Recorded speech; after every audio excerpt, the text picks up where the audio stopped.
बूढ़ा बाप। यह कहानी है एक बूढ़े मजबूर पिता की। एक गांव में एक आदमी रहता था जो बहुत बूढ़ा हो चुका था, जिस वजह से उसे कम दिखाई देता था और बहुत कमजोर हो गया था। इसलिए अपनी बची कुची जिंदगी अपने बेटे के साथ बिता सके, इसलिए शहर में रह रहे उसके बेटे के घर रहने चला गया। बेटा एक शहर के छोटे मकान में रहता था।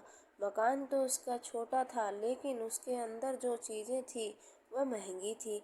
उस मकान में बेटा, उसकी पत्नी और उनका एक 5 साल का बच्चा, यह छोटा सा परिवार साथ मिलकर रहता था। बूढ़े पिता के आने से उनके परिवार का एक सदस्य और बढ़ गया। यह पूरा परिवार रोज सुबह शाम डाइनिंग टेबल पर साथ में खाना खाया करता। बूढ़ा पिता अपनी कमजोरी के चलते हमेशा खाने की चीजें नीचे गिराता रहता और कई बार कांच के बर्तन भी टूट जाया करते थे। कुछ दिनों तक तो बहू और बेटे ने यह सब सहन किया, लेकिन बाद में वे दोनों बूढ़े की ऐसी हरकतों से चिढ़ने लगे। एक दिन बेटे ने कहा कि ऐसा कब तक चलेगा, हमें कुछ करना पड़ेगा।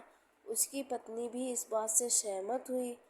अगले दिन बेटा कहीं से एक पुराना मेज लेकर आया और घर के एक कोने में उसे लगा दिया और अपने पिताजी से कहा कि आप यहीं पर बैठकर खाना खा लिया कीजिएगा। उन्होंने एक लकड़ी का बर्तन भी बनवाया जिसमें वे अपने बूढ़े बाप को खाना देने लगे। अपने कांच के कीमती बर्तन बचाने के लिए अपने बूढ़े बाप को लकड़ी का बर्तन देने में उन्हें जरा भी शर्म नहीं आई। अब खाने का समय जब जब होता तो बूढ़ा बाप एक कोने में बैठकर खाता और बाकी का परिवार डाइनिंग टेबल पर खाना खाया करता। डाइनिंग टेबल पर बैठे बैठे दोनों पति पत्नी कभी कभी अपने बूढ़े बाप की तरफ देख लिया करते। बूढ़े बाप की आंखों में उन्हें आंसू भी नजर आते, मगर उन पर जैसे कोई असर ही नहीं होता।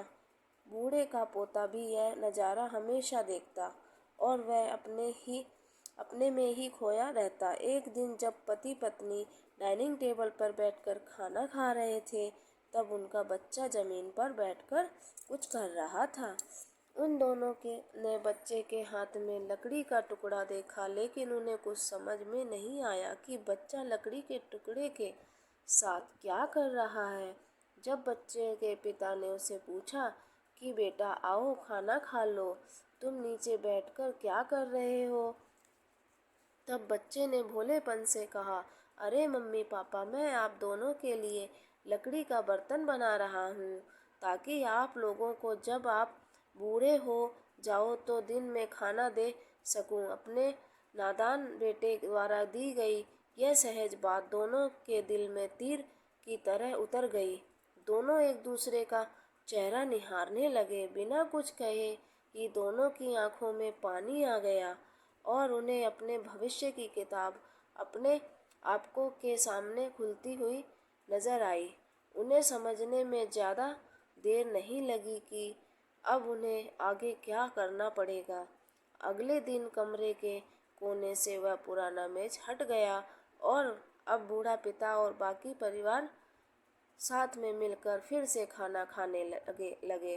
बूढ़े की कमजोरी की वजह से हो रही गलतियां भी अब किसी को नहीं चिढ़ाती थी। दोस्तों, यह कहानी हमें बताती है, हर वह पत्ता जो आज हरा है वह कल सूखेगा और डाली से नीचे भी गिरेगा। इसलिए हमें अपने बड़े बूढ़ों का हमेशा ख्याल रखना चाहिए और हमें हमारे माता पिता और बुजुर्गों के साथ वैसा ही व्यवहार करना चाहिए जैसा हम चाहते हैं कि हमारे बूढ़े होने के बाद हमारे बच्चे हमारे साथ करें। आपको यह कहानी कैसी लगी कमेंट करके बताएं। कृपया लाइक शेयर और सब्सक्राइब करें।